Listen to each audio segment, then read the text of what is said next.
is Ironclad. He asked another developer, Mike Denny, to script a message to his girlfriend in a Call of Duty 3 DLC map. Most people don't even know this map exists. Call of Duty 3 was made on different tech. This kid has spent hours looking for this thing. Mike Denny hid the Easter egg. He knows where it is, likes my tweets, but he's not gonna give it up. You said you found like a secret room or something? I've been looking everywhere. Denny was supposed to tell him after the game shipped how to find the message. If it even exists, it would probably be a message that pops up or something like that. So where do we go from here? Across the entire Call of Duty franchise, there's been hundreds of Easter eggs and secret references hidden across the games. Some are much more hidden and involved than others, and sometimes it can take weeks, months, occasionally years before an Easter egg gets uncovered. But I feel like the general perception of older Call of Duty games is that for the most part, the games have been analyzed inside and out, and everything that could be uncovered has already been discovered. But there might still be a secret Easter egg hidden in Call of Duty 3 that nearly 17 years later is still undiscovered. So I set out to try to be the first person in the world to discover this lost Call of Duty 3 Ironclad Easter egg. And even after this huge effort to find this secret, we might still end up coming out empty-handed. But we need to back up first. Our journey started 17 days ago. YouTuber Odd Header uploaded the video 8 Easter eggs still unsolved after years. Great video, by the way. Around the 10-minute mark, Odd Header looks into a mysterious topic in Call of Duty Easter eggs. You see, back in 2018, when Spider-Man came out on the PlayStation 4, Kotaku posted an article discussing a wedding proposal Easter egg that was hidden in Spider-Man that seemingly had a sad outcome. The couple broke up before the game launched. In Odd Header's video, he shared a tweet from Jesse Snyder, who worked as a creative director and gameplay director across multiple Call of Duty games. He's known for creating the Zombies game mode in Call of Duty World at War. He tweeted the response to the Kotaku article, saying this: "Lesson to game developers. This is a cursed Easter egg. On 2 Call of Duty games, there are hidden secret codes to ask people to marry them, which were never discovered. And in both cases, the relationship went sour before the game came out." Yeah, big yikes, but this Easter egg, referenced here, was tweeted about in 2018. Snyder left out one important detail. Which Call of Duty games have these secrets hidden in them? If we assume it's one of the titles he worked on, that narrows it down to United Offensive, Call of Duty 2 Big Red One, Call of Duty 3, Call of Duty World at War, or Call of Duty Ghosts. Now, this next part may or may not be directly related to the proposal message that Snyder was talking about, or it can be something completely different and unrelated, but it's relevant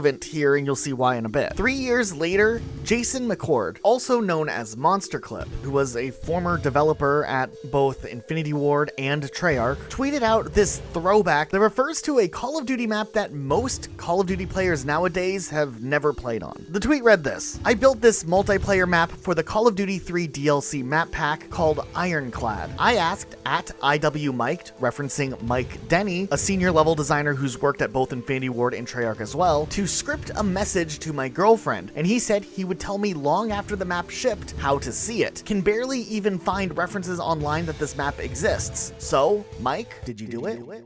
And this is pretty much literally all the information we have to go off of for finding this Easter egg. And I was very intrigued. After finishing the Odd Header video, I had to watch the video out, give it my watch retention for the algorithm. I headed over to Twitter, now known as X, and dug through Jason McCord's Twitter to find those tweets from 2021. I found it, and I was anticipating the Call of Duty community to come together and maybe share some insight as to any progress anyone's made on finding this Easter egg, but instead, all of the replies to the tweet were people complaining about Apex Legends or something. Yeah, at the time of this tweet going out, Jason McCord was working at Respawn Entertainment, and I guess out of desperation back then, some players would go to Jason McCord's personal Twitter account to try to get their Apex Legends account unbanned. So I think ultimately this tweet ended up getting wrapped up in the Apex Legends algorithm instead of like the Call of Duty Easter egg hunting community. However, there was one tweet response that gave me the most verification, I guess, that I needed to want to pursue looking into this Easter egg. That coder, Mike Denny, replied directly to Jason McCord's tweet with this message. A simple, "I'm like 90% sure I did. I'd have to look at the code." Nothing more, nothing less. That's all we were going off of, but you know what? A 90% chance that there's an Easter egg was good enough for me to convince Luke, who runs this channel with me, that we needed to dedicate all of our time into potentially being the first people to find this Easter egg. Even if there's a 10% chance it's not actually in the game. Now here's the deal. There's actually a large number of reasons why I believe this Easter egg has gone undiscovered thus far, even with the information that this Easter egg exists in Call of Duty 3 being known for over 3 years. We of course are going to have to zero in on the map Ironclad from Call of Duty 3. Fortunately enough, we just got done doing that 3-hour video on Call of Duty Easter eggs. Some of you who watched that video might have realized the amount of Easter eggs we included from Call of Duty 3 itself was incredibly limited, mostly because Call of Duty 3 isn't really documented as well as other Call of Duty games. This Call of Duty game did not release on PC, where Call of Duty started out as a PC game series. This still was right before the explosion in popularity Call of Duty got when Call of Duty 4 Modern Warfare released. But then on top of that, it was a DLC map included in the Valor map pack released in January of 2007. This was back in the time where buying DLC was still kind of a newer thing for multiplayer shooters, and a lot of people just didn't buy DLC back then. Fortunately, the entire week that we've been working on the Easter egg video, Call of Duty 3 was on sale, so I had picked it up so we could get footage ourselves. And at the time of Luke and I starting this search, the Valor map pack was on sale also for $5. So whatever. If we can make a video on it, it's a tax write-off. I think we can financially recover. But to make things even more complicated for other people in the Call of Duty community who would maybe be interested in looking at this Easter egg, the Ironclad map pack was more exclusive than you think.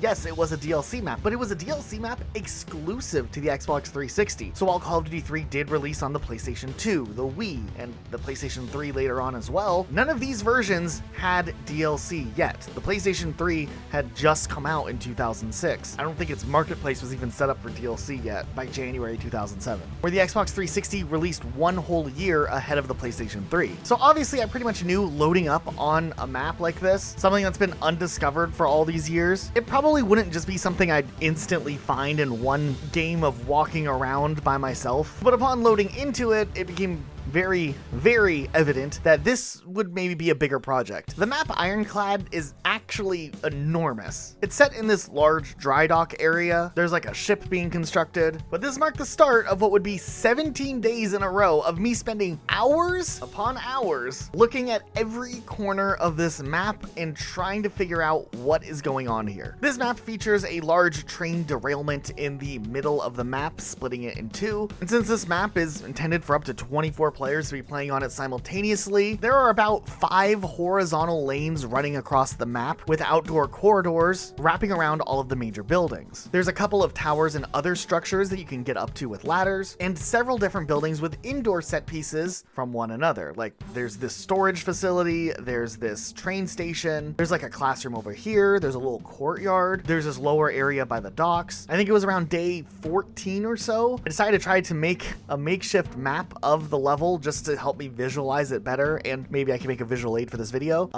It wasn't the best map. I'm not a cartographer, but I then used these notes to help me build a little bit better of a map on Photoshop. It's not quite 100% to scale, but I hope it helps like explain the layout of this map, because I do think that this is going to be a critical aspect here. I would say within the first hour or so of running through the map, I had a couple of theories potentially of how I felt like the Easter egg maybe could work, and I tried interacting with different objects around the map. A few things I noticed early on though were that there were these valves behind this fence here, which I thought maybe could mean something. There were also valves in other locations as well. There's these switches that don't seem to do anything when I try to interact with them. Also, weirdly enough, there are these letters marking a couple of buildings, like in this example, the bright letter D, or over here there's the bright letter E. There's another D also on this building on this corner as well. But here's a weird thing. While these buildings are here marked with these letters, when you get closer to the building, the letters strangely disappear. This could be nothing, but I just wanted to point it out. There's also a C over on this building that doesn't change at all, but it's also not as bright as the others. There's also this building that has 12 light bulbs hanging from the ceiling, 6 in this room and 6 in this room. There's this painting on the wall or photograph on the wall of what looks to be like a wedding. And there are also these like little alarm horns in 2 different sections. Oh, and there's the name Juliana on the boat. I think this would be too obvious to be the long lost Easter egg that nobody's discovered yet, but maybe we have to interact with it in some way or another. On day 2 of the search, Luke finally joined me and we ran around the map looking around to see what we could find. Mostly it was Luke and I just getting more familiar with the map. We did make an interesting discovery. It's not that much of a secret, but it's something we didn't know about Call of Duty 3. But this map actually has a different section of the map utilized if you're playing the battle mode, which is essentially free-for-all. When we changed the game type to this instead, we loaded up in a new area, essentially right next to the boat on this lower section that is much more close quarters than anything that you would play in the bigger version of the map. Now, this smaller section of the map is inaccessible when you're playing the bigger game type modes, and also you're not supposed to be able to get from this smaller section to the bigger section in the battle mode. There's invisible walls stopping you from like jumping over here. Now, of course, with any Easter egg mystery we're trying to uncover, we looked to online and YouTube to see what discussions were out there, what other people have maybe thought about this map. Maybe someone secretly had already discovered it years ago and just nobody had picked it up since. Now, here's the thing. Search engines nowadays don't work, I think, as well as they used to. Or at least if you're looking up something very specific, it seems like a lot of times search engines just want to give you like the most popular option. Because whenever we would type in stuff about Call of Duty 3, majority of the time we would get information about other Call of Duty games like Call of Duty Modern Warfare 3, or the other Call of Duty Modern Warfare 3, or Call of Duty Black Ops 3. To make the whole searching about information for Ironclad even harder is that Modern Warfare 3 had a Spec Ops mission also called Ironclad. So oftentimes stuff where that would pop up over this Ironclad map. It would make sense why Jason McCord said that he can't find many references to this map in the first place. We did get a little bit better utilizing quotation marks, which helps kind of narrow down the search with things like YouTube. And we actually found a couple of interesting videos of people who played on this map all the way back in the day. We found some videos that are all the way back from early 2007 of people playing on this map and doing interesting little things. And while we couldn't find any Ironclad Easter egg videos, we did find some glitch videos of people getting outside of the map.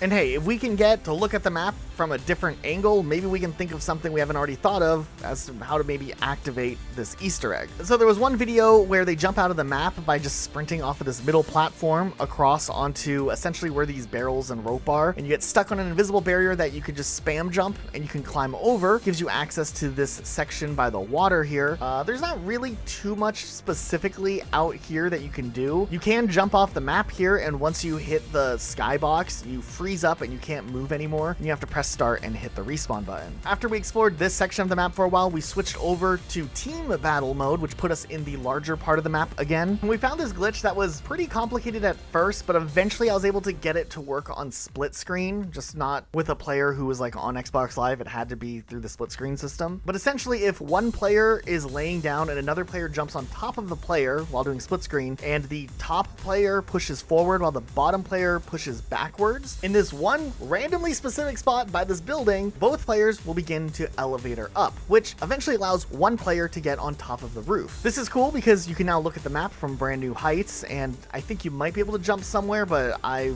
wasn't good at parkour. But I think part of my mindset at this point was I just needed like 100% knowledge of every aspect of the map to try to figure out how this Easter egg pieces together or where to even start. We of course were trying basic things like trying to turn all the valves we could find. We shot at random objects that we thought looked suspicious. We even tried jumping on random objects to see if they could get us to different areas that were maybe outside of bounds or a secret area hidden somewhere maybe. I don't know, lock yourself on a map for a few hours and see what you come up with. So with Luke and I not finding anything, I decided to maybe make a post about it online and see if gauge what the response is like. Maybe someone will want to help us out or something. I made a quick post about it and I retweeted the original tweet from Jason McCord talking about the Ironclad map. And to my surprise, Jason McCord himself replied to my tweet with this: "Ha, if you find it, be sure to let me know. Even though the lady in question and I haven't seen each other in 19 years, it would still be fun to see what Mike did. Game on, the search continues." At the very least, I felt like if Jason McCord had any knowledge that maybe the Easter egg wasn't actually put into the map for whatever reason, he would have told us at this point. But the fact that he was encouraging us to try to share anything we do find, that kind of kept us motivated to keep digging a little bit deeper. So Luke and I were back at it again. We were looking up old videos some more, and we found this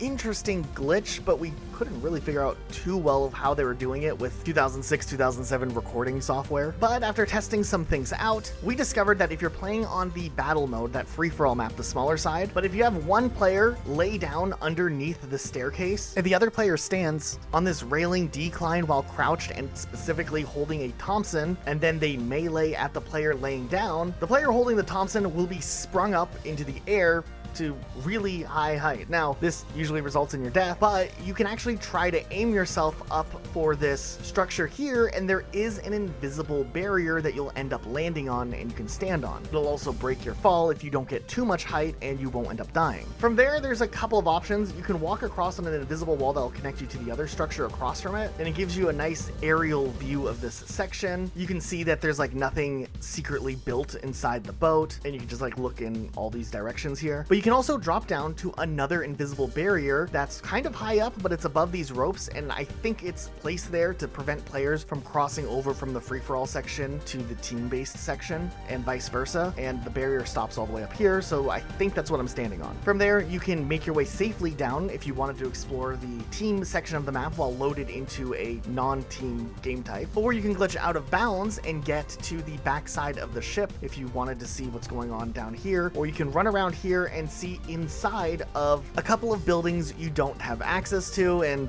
yeah, there's nothing going on in these buildings. I don't really know if this will be helpful at all for finding the Easter egg, but I do think it's a really useful tool for being able to explore the map in a different way, and the glitch is just really fun to do. There's something, I don't know, hilarious about just launching yourself in a random direction and hoping you don't die. I took the video of me doing it, and I was going to go post it on Twitter, and to my surprise, my previous tweet about the Easter egg had a new like from someone I definitely did not expect to get a like from.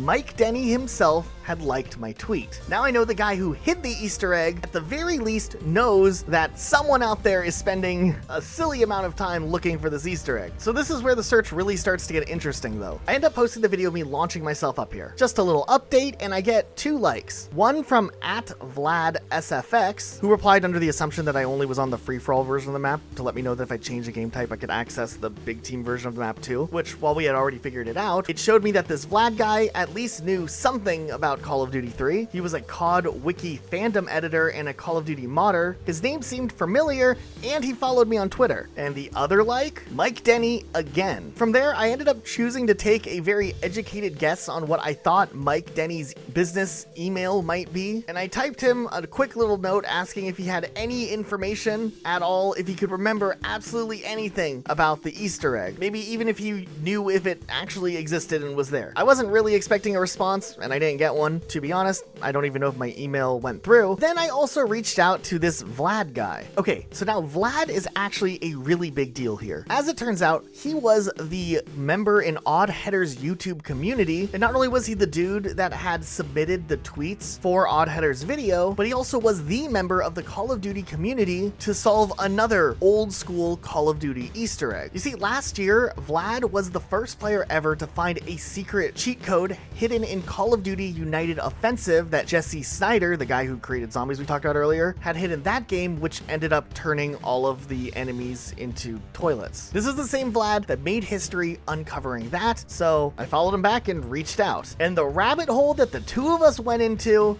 from there on was actually pretty crazy. Now, I know a lot of people right away would think, why don't you just look in the game files and find the Easter egg through there? People have done that for other games in the past. Why would it not work here? Trust me here, attempts have been made to look at the game's code, and if anyone could figure it out, Vlad would be able to. But the fact that this is the only major Call of Duty game here that didn't have a PC release, and even more so, the DLC's exclusive just to the Xbox 360 version of the game, just in general makes reverse engineering Call of Duty 3 so much more difficult. For instance, on another map in the same DLC pack, Stalag, it's like a prisoner of war camp themed multiplayer map, there is this creepy image that you can only see from far away. For years, people thought this was some mysterious Easter egg of sorts because of how weirdly unsettling it is, and as you get closer, the image will then move inside of the building instead of being in front of the building, and then if you get even closer, the image will despawn altogether. It was this Easter egg that Vlad was investigating a few months back, which is where he really started familiarizing himself with Call of Duty 3. Unfortunately, another group known as the Call of Duty Archive Project contacted Vlad, revealing that this mysterious image is a leftover asset from Call of Duty United Offensive, which Call of Duty 3 borrows assets from, meaning that this likely wasn't an Easter egg as much so as it was maybe a leftover glitch that just appears here as some weird visual error. This leads me to believe that the oddities of those letters appearing on buildings are maybe also a visual glitch because they seem to work in the same manner that this image on Stalag does. It's very possible these letters are visual glitches that just weren't cleared up. I think the fact that the C building isn't like mysteriously popping in and out either is maybe more of a testament to that, but we'll still keep our eye on it. I then went ahead and reached out to Jason McCord as well because any information he has could be valuable, plus having more insight on Ironclad as a whole I think would be really interesting, considering this map is unfortunately kind of not talked about anymore. It's a forgotten Call of Duty map. So getting more insight from that as a Call of Duty fan would be really cool. At this point, I'm not expecting an email back, but I do reach out on Twitter just to get a quick confirmation on something small. I wanted clarification that Easter egg wasn't like something very obvious like the Juliana being on the boat or something like that. Jason McCord responded with, "That is her name, but that is something that I added. Good catch." But no, that's not what Mike added. Well, this is at least something, right? We now know why the ship is named Juliana, and it is a smaller Easter egg in the grand scheme of Call of Duty Easter eggs, but it's not the mystery Easter egg we've been searching for. That we're going to have to try to dig even deeper to try to uncover. If you're enjoying the mystery so far, and you're curious about what else we found while trying to look for this Easter egg, just a quick little reminder, we don't have a sponsor for today's video, so just a friendly reminder to make sure you're subscribed to this channel. That's all I'm gonna say. Okay, so the next day I'm on the map, I'm running around and something weird happened. Someone connected to my game. Now, I knew there were people still playing Call of Duty 3, but I was always under the impression that the people playing Call of Duty 3 didn't have the map pack. So we're like halfway into, I think, a game of Capture the Flag, maybe? Dude screeches something into the mic. Single capture the flag. What the fuck are you doing?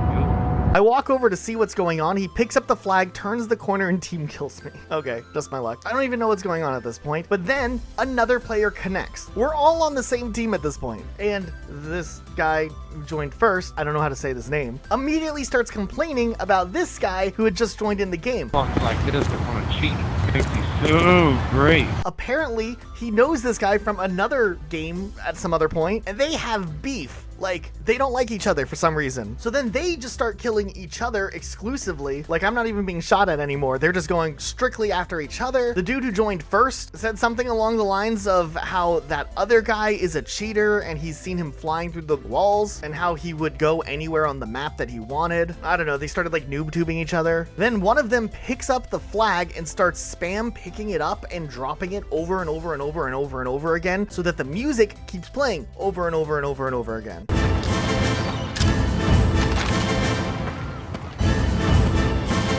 I start losing my mind, but I'm very intrigued with what is happening in my Call of Duty 3 lobby in 2024. So the game ends up running out of time and a new game starts, and I'm still with the same people. But this time around, I decided to sign in a second controller so that I could set up the launch glitch and try to explore outside the map. Who knows? Maybe they'll see me doing the launch and they'll join in with me and help me explore and maybe find the Easter egg. I mean, they started off fighting, but after a second, they saw me doing the jump launching through the air, and it looks like they put aside their differences because they were very intrigued by what I was doing. I ended up sending them messages telling them to use the Thompson and stuff so that they could do it. And I don't know, it's just funny watching other people doing this launch that I didn't know, just some randoms that joined me in Call of Duty 3. It was fun. We were trying to get over on top of this building and it was a whole thing. After we ended that day, it got me thinking about something. That first guy accused the second guy of cheating, being able to fly through walls in Call of Duty 3. That's not something I can do right now. But what if there was a way to do it? It definitely could be useful potentially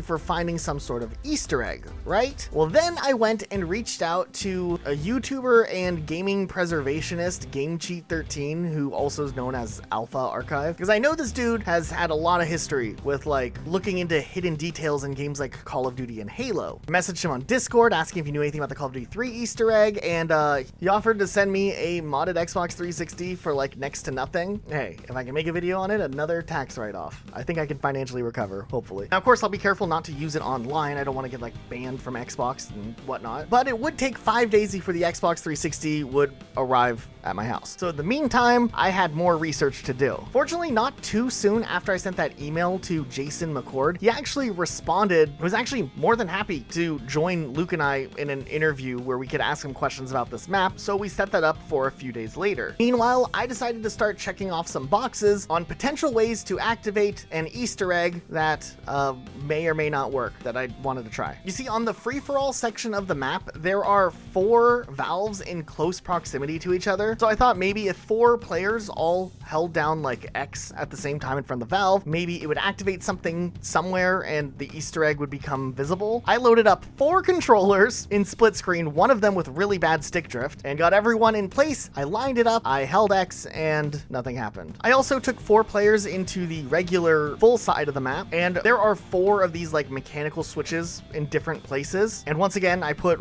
each player on one of those switches. I tried holding X, and once again, no luck. I tried 2 players holding X on the alarm looking things, on the 2 alarms that are there. No luck either. And for this Easter egg, I searched and searched and searched hour after hour. And you know how they say like the definition of insanity is doing the same thing over and over again and like expecting a different result? There were times where I felt that way, but at the same time, every day that I came back to continue to look for this secret message, I discovered something new, different, or nuanced about the map, which at the very least, even if I don't discover anything else, the journey here was insane. But here's something else that's incredibly interesting that I uncovered. I was just running around the map like normal, looking around, loaded into one of the game types, and weirdly enough, for the first time that I had noticed, this door was open.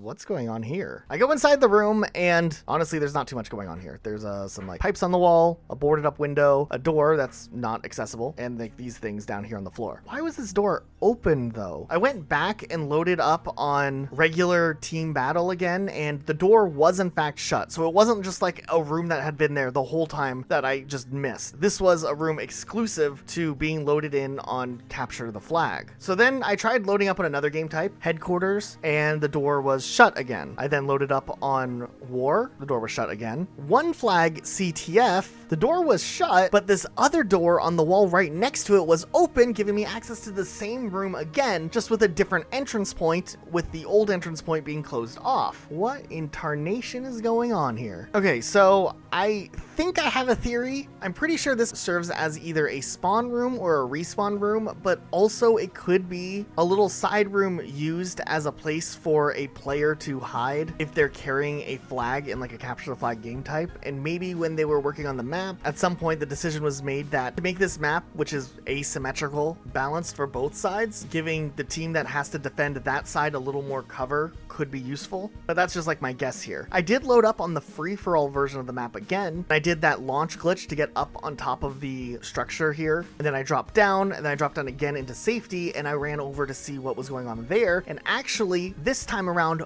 both doors were open. So that means, at the very least, there are 4 different variants in Call of Duty 3. There's the base version that you would play in Team Battle. So that's like version 1. We have version 2, which is Capture the Flag, which has this door open. Version 3, which is One Flag Capture the Flag, which has that door closed, but then this door open. And then Glitching Out of Bounds in Free-For-All, which has both doors open, oddly enough. This does make me suspect that obviously in the code it reads the game type and then decides which variant to use or which objects to spawn in. But would that mean that the free-for-all version has most coding turned off for the outside section of the map? It just defaults to the version of the map that doesn't have doors loaded here. This led me into this thought process of, well, maybe we can utilize Glitching Out of Bounds and free-for-all to see if we can find something that is different in this variant of the map, which then could at least give us a starting point or a place to start looking for a potential Easter egg, and then reverse engineer it from there. Maybe there's another secret room somewhere, and that gives us at least a door to look at when we're in the legitimate version of the map. The problem is finding any differences is incredibly difficult. Meanwhile, while all of my antics are going on, Vlad is hard at work theory crafting, testing different ideas, and just trying to figure out what he can come up with. While we can't look directly into the files very easily, Vlad had figured out a way to take the map information that is encrypted into a .cod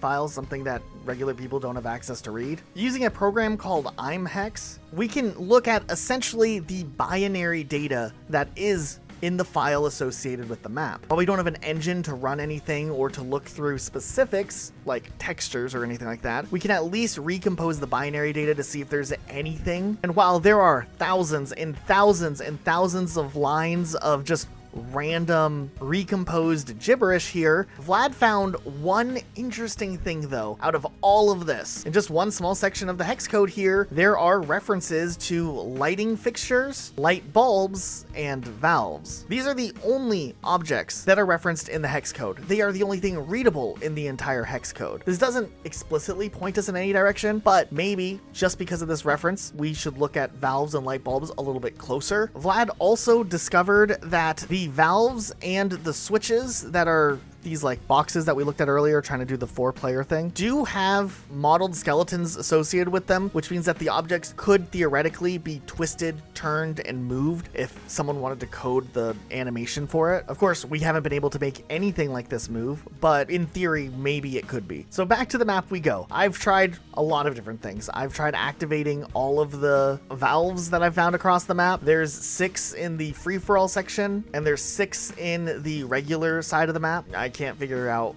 what to do with that information. I've tried shooting at all the light bulbs, no luck. One of them seems to be turned on and the rest of them seem to be dimmer, I guess. And then I was just playing around some more, trying to get into some different glitched areas, because I have found going out of bounds is a little bit valuable in trying to figure out if a building is real or not, to maybe rule out the possibility of a secret room or something. But then I randomly had another person join my game, and of course he started killing me until he saw me launch myself in the air. He started watching me do it a couple of times, which was kind of funny just to see the intrigue. It's not a glitch you see every day for sure, and I think a lot of people don't know that this exists. Plus, you need a dedicated player to lay down to be the punched player, and I just use a second controller, which makes it easy. But nonetheless, I get up, I go to get something to drink, I come back, and this is something I've never seen before. The dude is in game chat with a bunch of his friends now, and he's teaching them all how to do the glitch he just watched me do. And I don't know, I just thought this was kind of wholesome, or funny, I think.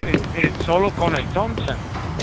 Sí, con el Thompson tiene que ser, y tú te agachas, bajas lo más que puedas. Ahí hay alguien tirado, pero tiene que ser del otro equipo. It was like they were having the time of their lives. Mira! So we look through this map like up and down, and at this point I was kind of starting to feel like maybe we were reaching a dead end. Okay, so I've been looking through the map, and I'm getting a little frustrated. Why? I feel like I'm hitting a wall. Like, I spend hours a day running around this map. I think I find something, and then I don't find something. Or I disprove a theory that I thought could be something. Like, I had this whole arc where I thought that the big round like pipe that runs from one end of the map to the other, I thought maybe there's something hidden inside there. So I spent all this time trying to launch myself into there and onto it, because I know I could clip through part of it, but I've also had like bounced off it before while doing the trick. So I finally make my way up there, and I'm like army crawling across, and it's just hollow. There's nothing there. And that becomes the case with a lot of things I found. A lot of the buildings, I'm like, oh, maybe there's a secret room here. And I finally break my way out of the map. I get back there, and the room's hollow. So whatever the Easter egg is, it has to be like a coded thing, like something involving like, I think more of like a technical aspect of the game. Like something to trigger it, right? Or like, yeah, like, or a code you have to input, like a key press maybe. You have to press multiple buttons in a certain order. That was how you did the toilet Easter egg from Finest Hour that was discovered. But I don't think it's, I mean, it could be a visual texture, but I just feel like it's either going to be, I think it's going to be code first before we just find something randomly. Right. And I mean, like the visual thing, like, I mean, he specifically said he asked a coder, right? And I feel like if he wanted the visual thing, he would have asked someone else. Right. So he probably had the map done and then passes it along, and that's why they had that conversation, right? And so then I try to think like, well, what does a coder do to a map after it's already designed? So I was thinking like the game modes, spawns, things like that. So that's what led me into finding that secret room that's only in Capture the Flag, and that's a spawn room too. So like players spawn in there on their team. So it's like, things like that. I need to more think things like that moving forward, and maybe we can get somewhere, but yeah, I don't know. I'm still stumped right now. So now at this point in our search, time was actually kind of running out. Luke had a pretty big long weekend trip planned, and I had some other projects for our other channel that I had to work on. And obviously at this point, we were looking into something we never expected to go this far in research on. But we still felt like there's a lot more we could learn and figure out about this map. Fortunately enough though, we were able to sit down with Jason McCord in a call and maybe reminisce a little bit about Ironclad and get maybe some insight that could point us in the right direction as to where to look and what we could potentially find before this Easter egg. It was a really awesome call. Jason is an incredibly nice guy. He was very insightful, and it was cool to just kind of see him reflect back on this map that he made years and years ago. When was the last time you played the map? Has it been a long time since you've been on it? Yeah, a long time. I mean, probably a few weeks after it came out. I remember trying to update my website and going like, okay, let me go find some images online of Ironclad and trying to find a video or images or anything, and there was just nothing. Like, I'm talking about in the last even 5+ years. Yeah, we noticed that too because we were trying to find if anyone had found anything on it. I think it's because maybe there's a Call of Duty Black Ops 3 and a Call of Duty Modern Warfare 3 and another Call of Duty Modern Warfare 3.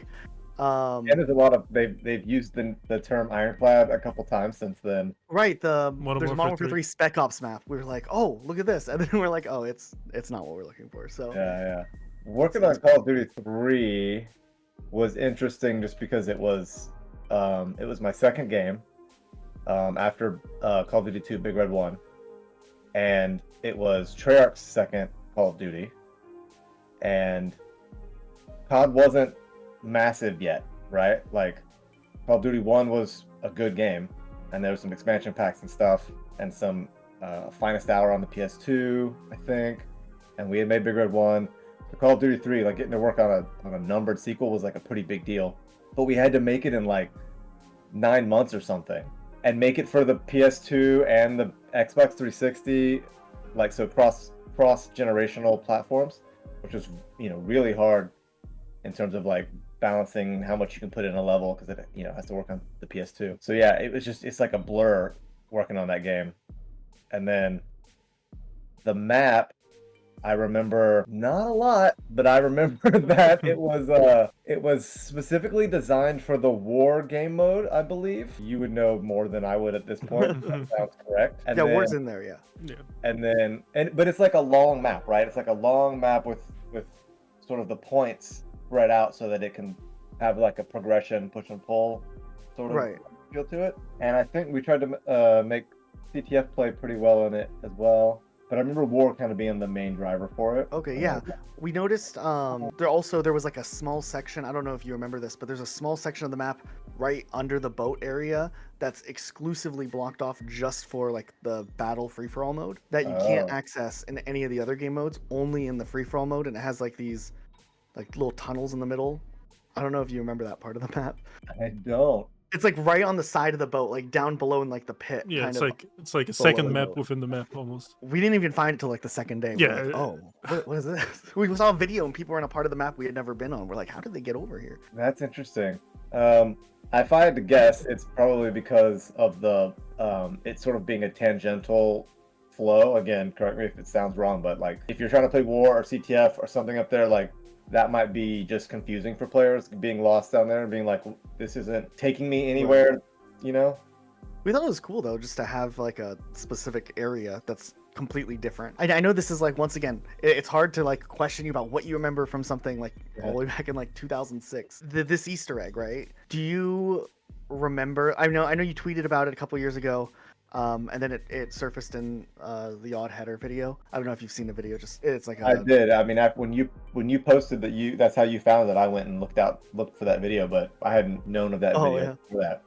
Yeah, it's really interesting, and we just got done doing this 3-hour video of like every Easter egg in Call of Duty. And Call of Duty 3 was very interesting to us because we couldn't find very many Easter eggs outside of like allies having names of like developers, right? So knowing that there's more behind Call of Duty 3 than maybe what's been discovered, it was really intriguing. What do you kind of remember maybe about that conversation you had about possibly hiding an Easter egg or putting a message in or something? I mean, the funny thing about it is that I left it up to Mike Denny.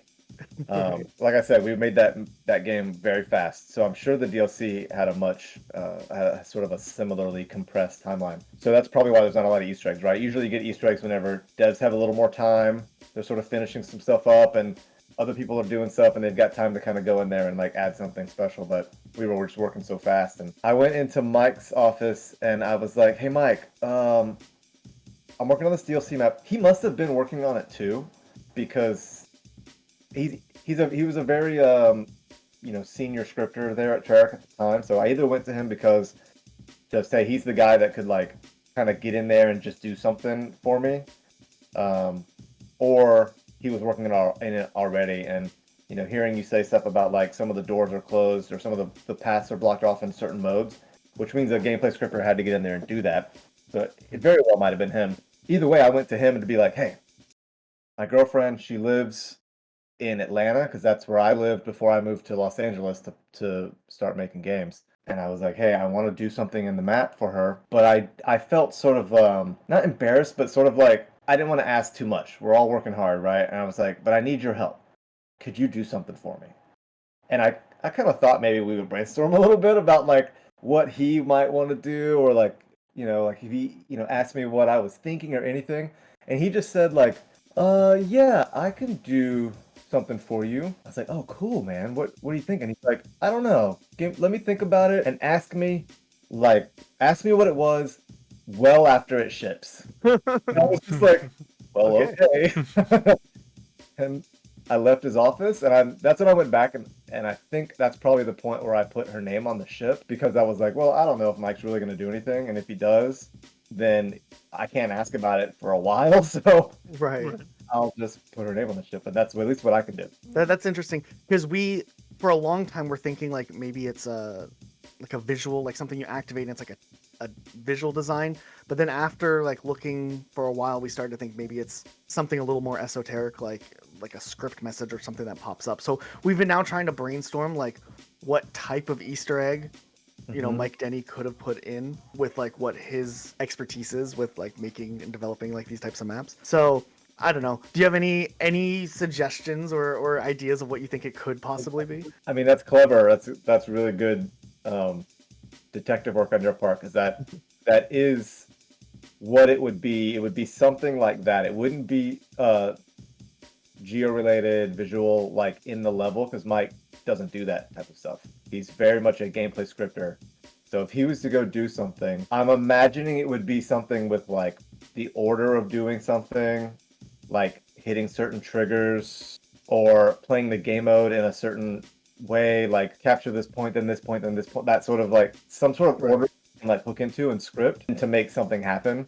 Which if I was him thinking about doing this sort of like for a coworker,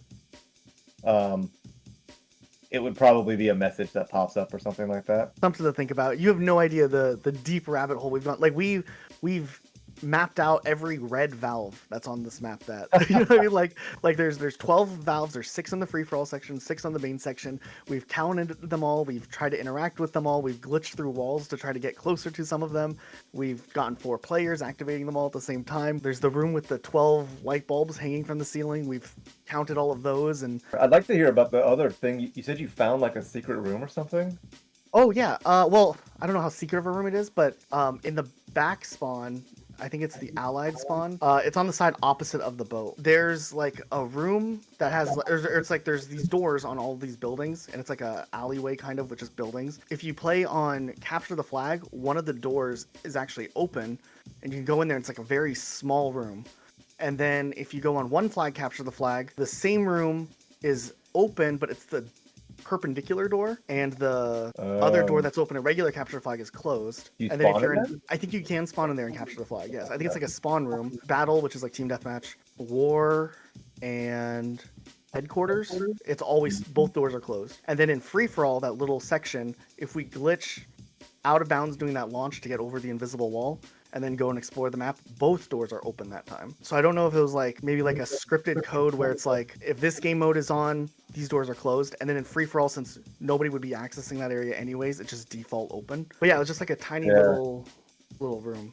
I'm so disappointed that you can glitch over an invisible wall. That's young me not knowing. You got to take those walls all the way to the top. It's It's a I little mean, I don't know hard. if you saw the video. It's a crazy launch. I mean, like we're launching ourselves like it's like a melee cancel on a decline railing, and you pick up speed from the railing. Only works And with like- the Thompson. It only works if you have the Thompson out. Yeah. The only gun that works. And then it launches you up, and it's like you have to go like 50, 60 feet up in the air and then land on this invisible barrier that's just at the right height that doesn't kill you from the fall. It's I don't know. And then we have to like walk all the way around and then drop onto another invisible barrier and then drop down again after our health regenerates.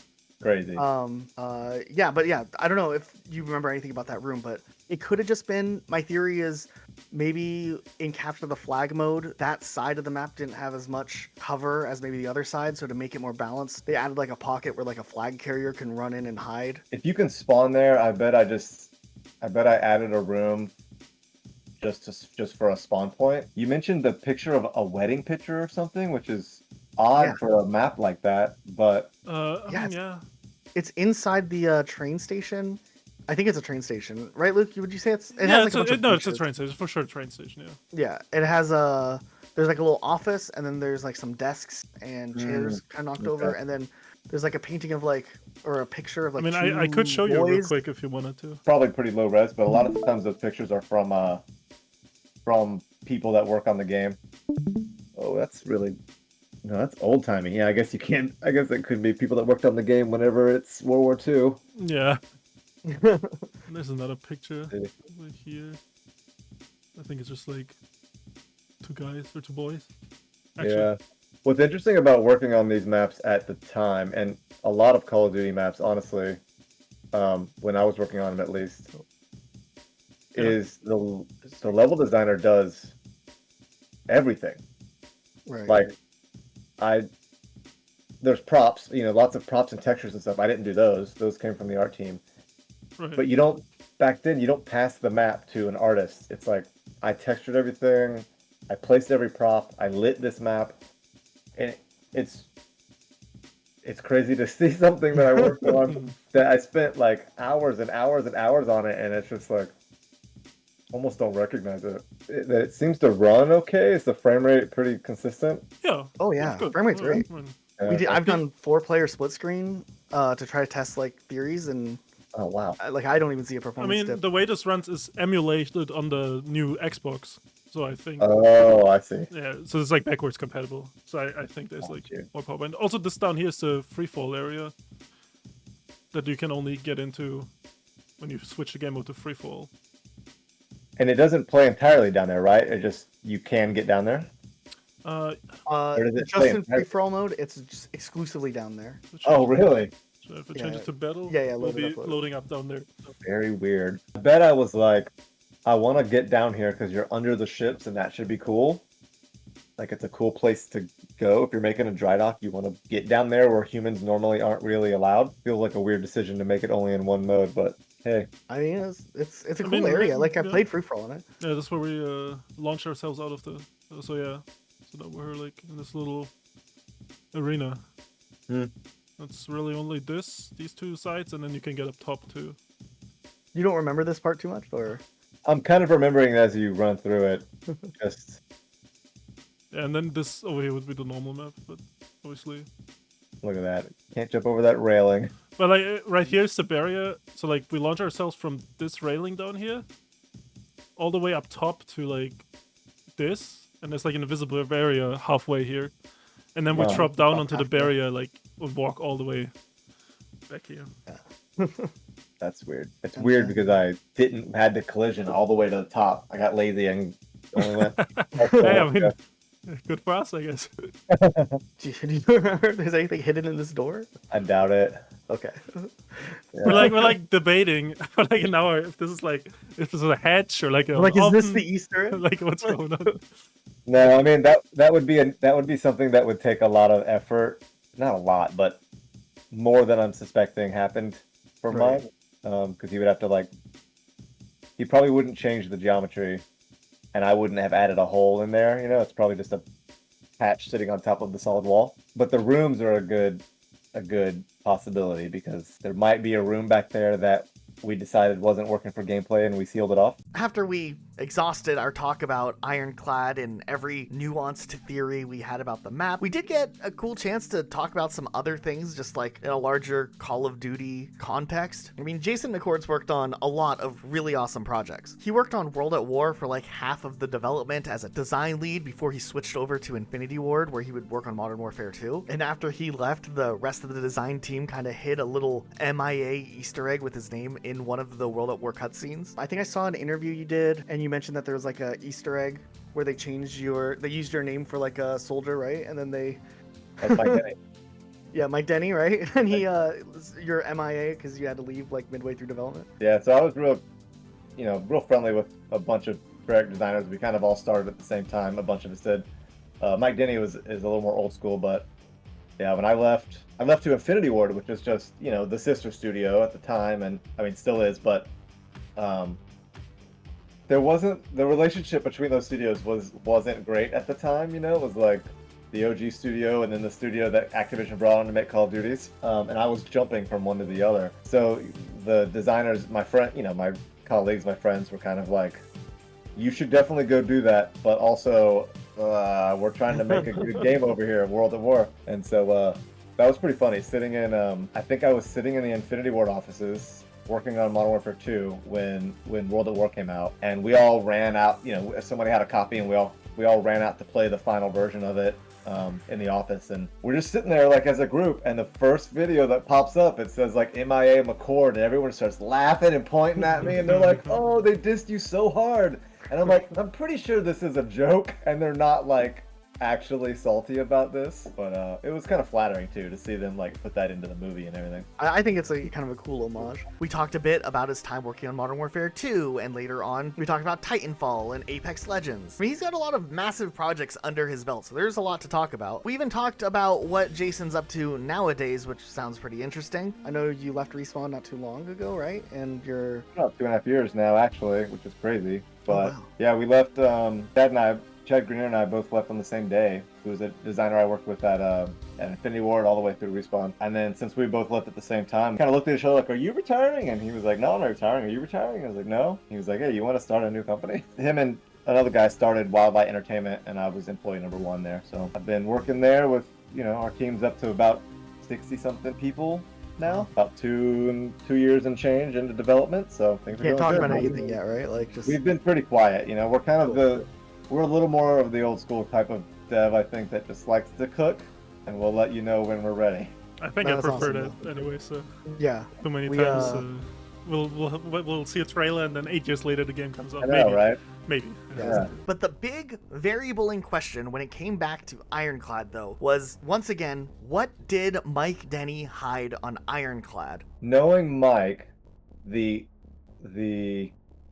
probably hard for you guys to like use this information, but he probably didn't do like something really elaborate, because there wasn't time for that, and he wouldn't want to do something that accidentally like made the game cracked or something if you made something a little too elaborate.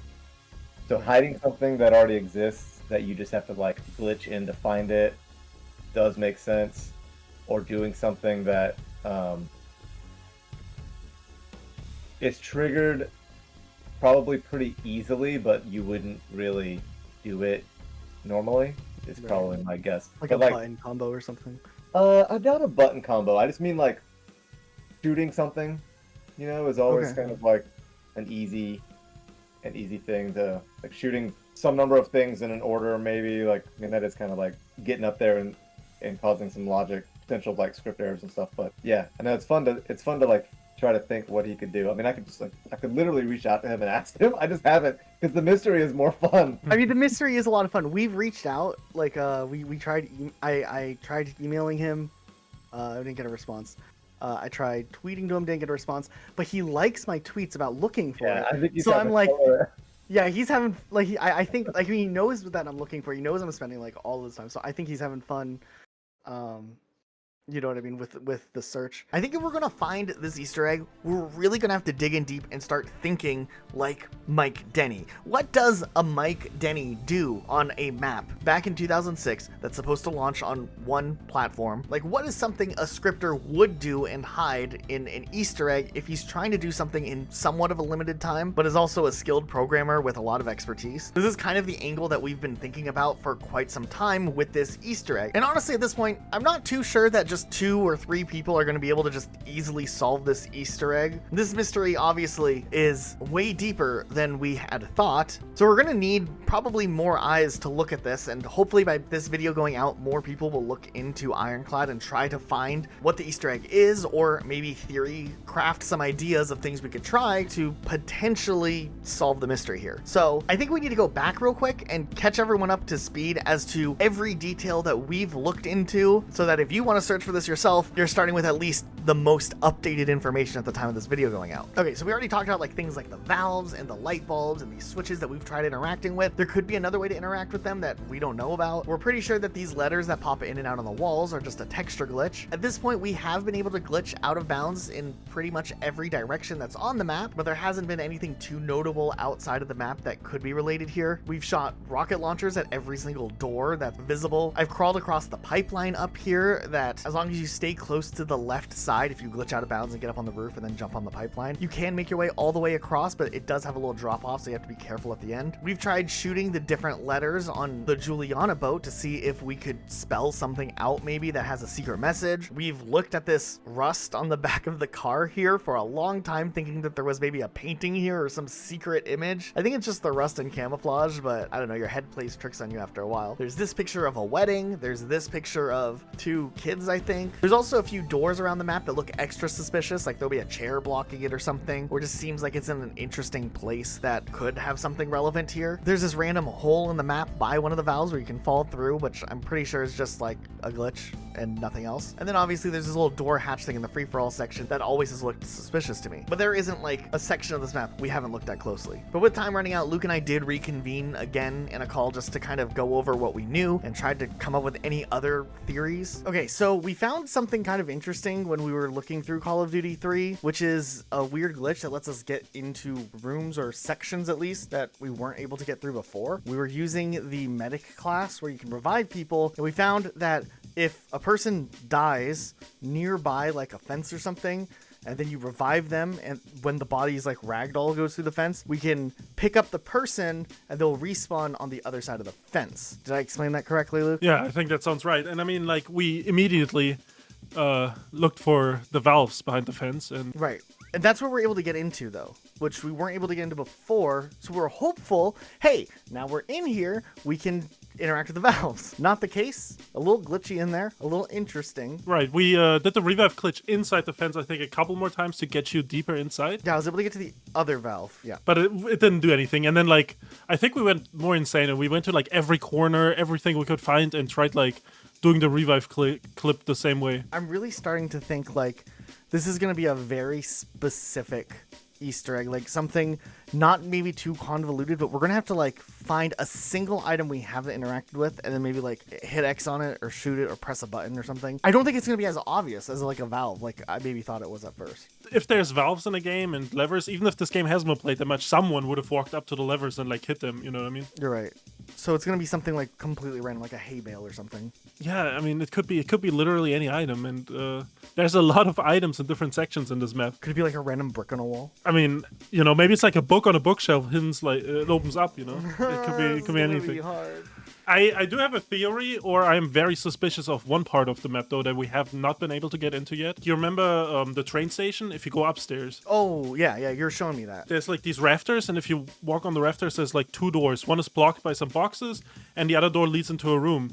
And if you go around the corner into the neighboring room, you can see, like, the windows that room would have. So I feel like there is a room there, since you can also look from the outside, you know what I mean? You can see all the four walls of the room. And I just wonder what's in there. And I feel like if somehow we get this door open, the Easter egg's gotta be in there, but maybe I'm going insane. Right, like there's a geometric space where there could be a room that's not being utilized. And I mean, we have had it where doors just open, right? So like maybe we can trigger this door to open and just get in the room. There also is that other room in the building across upstairs that has equally another space where there could be a room, a door, and then like a chair wedged blocking the door. Same situation. It could be something like that too. But I mean, how would we figure that out? Well, I guess it just depends if the modded Xbox comes in time.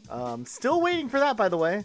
USPS just taking their time. I'm looking at like the tracking information, and it just doesn't give me an information anymore. Before it was saying it was supposed to be here on Monday, and it's now saying nothing. So we don't have any idea if it's coming yet. So hopefully it comes before we have to end this. I mean, it would be very nice because I want to get into those 2 rooms. I want to know what's inside. And with me wondering if my modded Xbox will ever actually come in the mail or if USPS has just abandoned me fully, there was an interesting breakthrough in the overall bigger picture of secret Easter eggs of older Call of Duty games. Once again, Vlad was back there cooking behind the scenes, and as it turns out, he may have made a pretty massive discovery in regards to one of the proposal messages that is hidden in one of those older Call of Duty games. And while this doesn't directly relate to Ironclad, it is still relevant in the grand scheme of like those mysterious messages that nobody discovered all this time later. But sure enough, Vlad managed to find in the code the message that would pop up when activated with one of the proposal messages in Call of Duty 2 Big Red One. Hi, my name is Vlad Loktionov.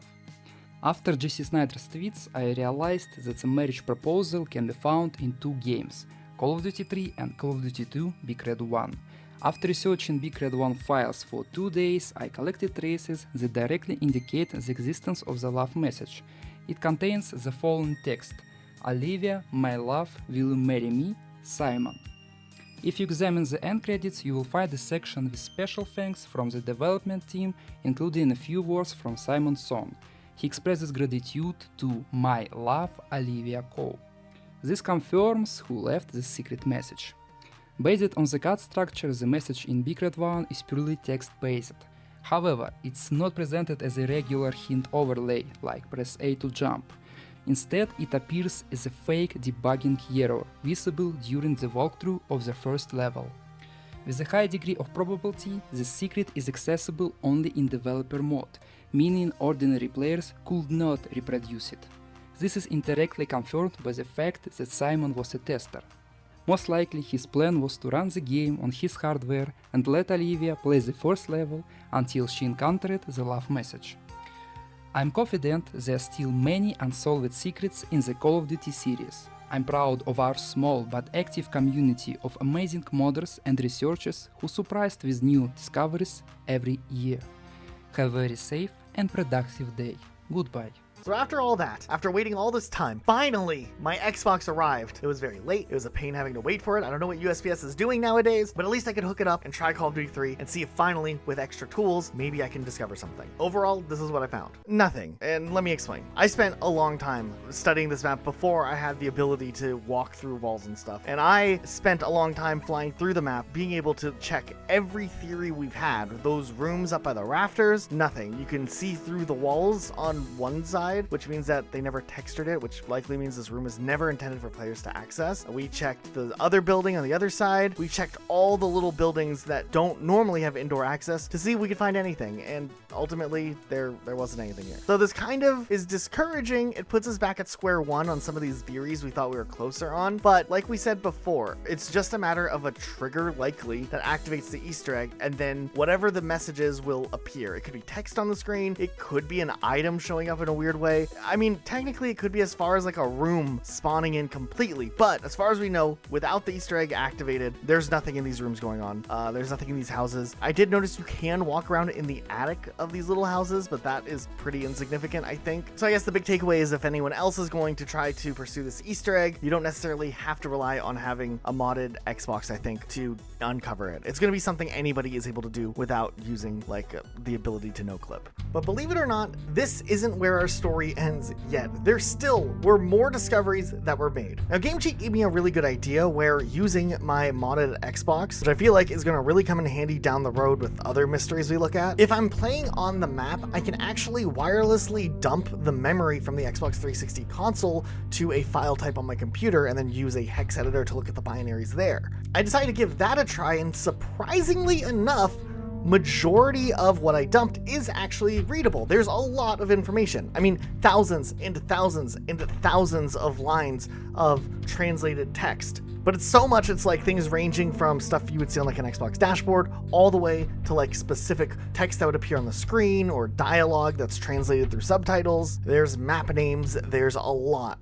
going on here. I've already spent a few hours looking through it. I've used the search tool to try to find keywords I thought would be really relevant, and I haven't really come across too much yet. But I will continue to look, and I'll keep you guys posted if I find anything. On the flip side though, Vlad actually made a pretty big discovery while looking through other versions of Call of Duty 3 that don't directly point to this but are still relevant. By utilizing the original Xbox release of Call of Duty 3, Vlad was able to uncover text strings to a cut extended credits that would have run at the end of the Call of Duty 3 campaign with a few extra special thankses. These, for whatever reason, did not make it into the final release, but in this version of the credits, that is in the code, there is a message to my girlfriend, Juliana, under the special thanks. This is a recreated version that Vlad made to show what it would have looked like if it was included in the credits, but he only found like the text string in the files. He also found that on the campaign level, Battle of St. Lo, the level that Jason McCord designed himself, one of the tanks will have the name Juliana tied to that as well. So this is essentially another reference that nobody really realized until Call of Duty 3 was kind of taken a look at once again. And I don't know, Vlad's crazy. He found both of these in just a single day. So at this point, I think it's time we open up the doors and leave this Easter egg for the community to try to uncover. We will set up a channel in our Discord server for anyone who wants to try to communicate and see if they can work together to find the Easter egg once and for all. There's still the possibility that there is nothing too, right? That 10% chance that there is nothing there is a real possibility. When I questioned myself how I would feel if it did turn out that there was no Easter egg, I don't know if I'd actually have any regrets here. The historical deep dive on this obscure map was fun. I learned way more about this Call of Duty as a whole than I ever had before. It's a shame more people didn't know about Ironclad existing, because I genuinely believe this is one of the better designed maps in Call of Duty. And now all these years later, it's a cool map getting the spotlight. I would think it would be weird for Mike Denny to like my tweets where I'm talking about looking for this map inside and out if there wasn't something there, unless like he's just loving the fact that there isn't anything and like I'm going crazy tweeting about looking for something that isn't there. But I do think that there probably is a message somewhere in this game, in the code somewhere or on this map, that can be discovered in some way or another, and maybe we'll find it. There's gotta be something here, right? So I guess we're turning around and leaving it all to you guys to try to discover. I'll keep playing this for a while. I don't think I'm gonna give it up anytime soon. I'll be on there probably with everyone else looking for the Easter egg, so feel free to participate in that search. I think this is just the beginning of possibly one of the coolest uncoverings of old historic Easter eggs. But seriously, a huge thank you to everyone who helped make this video possible, like Vlad and Jason McCord himself, and even Mike Denny for hiding the Easter egg in the first place. And also huge thank you to our patrons for making videos like this possible, where we can do a deep dive on a game like Call of Duty 3 and you know, have a little bit of financial backing. So thank you. The names of our patrons are on the screen now. If you want to hear the full extended interview we did with Jason McCord, that's going to be on our Patreon, exclusive for our Patreon listeners, so you can have a listen there too. We talk about quite a few things, a couple other mysteries too, so definitely go check it out. Otherwise, subscribe if you're new. Even if you're on TV, do the extra clicks. It means a lot to us, and we'll see you guys next time with a new video.